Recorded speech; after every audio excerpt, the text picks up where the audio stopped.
Hello guys, welcome back to my channel Atur study channel.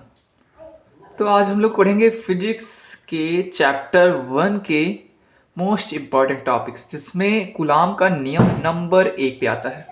तो guys, जिसको भी physics से क्लास 12th में डर लगता है वो मेरे चैनल से जुड़ जाए। मैं कोई भी किसी भी प्रकार की दिक्कत नहीं होने दूंगा, चाहे वो न्यूमेरिकल की हो या डेरिवेशन की हो, चाहे वो फिजिक्स फर्स्ट हो या सेकेंड। तो आइए आज हम कूलाम का नियम पढ़ेंगे, जो मतलब कि लॉन्ग क्वेश्चन में आता है निगमन करने के लिए 5 नंबर का। तो इसमें पहले हम इसका थ्योरी जानने के मोस्ट इंपॉर्टेंट है।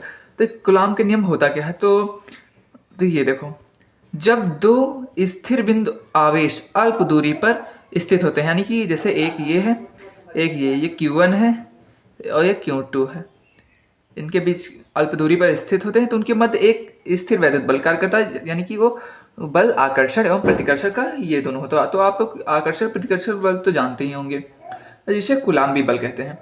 तो अब कूलाम का नियम होता क्या है, तो ये हम पढ़ेंगे। तो किन्हीं दो स्थिर बिंदु आवेशों के लिए बीच का लगने वाला आकर्षण या प्रतिकर्षण बल अर्थात कूलाम्बी बल उन दोनों आवेश की मात्राओं के गुणनफल के अनुक्रमानुपाती तथा उनके बीच की दूरी के वर्ग के व्युत्क्रमानुपाती होते हैं। देखो यहाँ इन्होंने गलती की है, वर्ग के दूरी के वर्ग के व्युत्क्रमानुपाती होते हैं। तो यहाँ ये ध्यान देने वाला है यहाँ पर।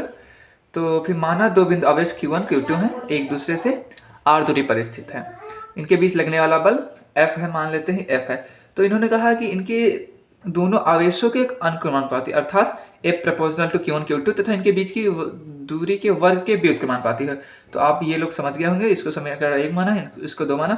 तो अब समीकरण 1 व 2 से तो F बराबर यहाँ पर जब ये हटाएंगे तो यहाँ पर K आ जाएगा, K नियतांक आ जाएगा।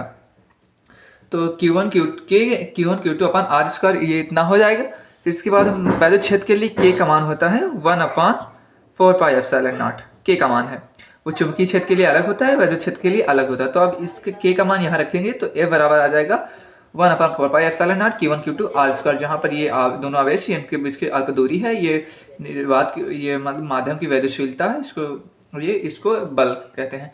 क्योंकि 1/4πε0 बराबर 9 × 10⁹ भी होता है, ये ध्यान रखेंगे आप लोग। तो इससे एक फॉर्मूला बनता है। और 1 नंबर का शॉर्ट क्वेश्चन भी यहाँ से आता है कि इसका सदिश रूप क्या होता है। तो सदिश रूप में ये r वेक्टर r से मल्टीप्लाई करेंगे तो ये वेक्टर r यहाँ पर r³ हो जाएगा इंटू ये हो जाएगा। तो गाइज ये है हमारा सदिश रूप कूलाम्बी बल का। तो गाइज वीडियो अच्छा हो तो लाइक, सब्सक्राइब एंड शेयर कर दीजिएगा।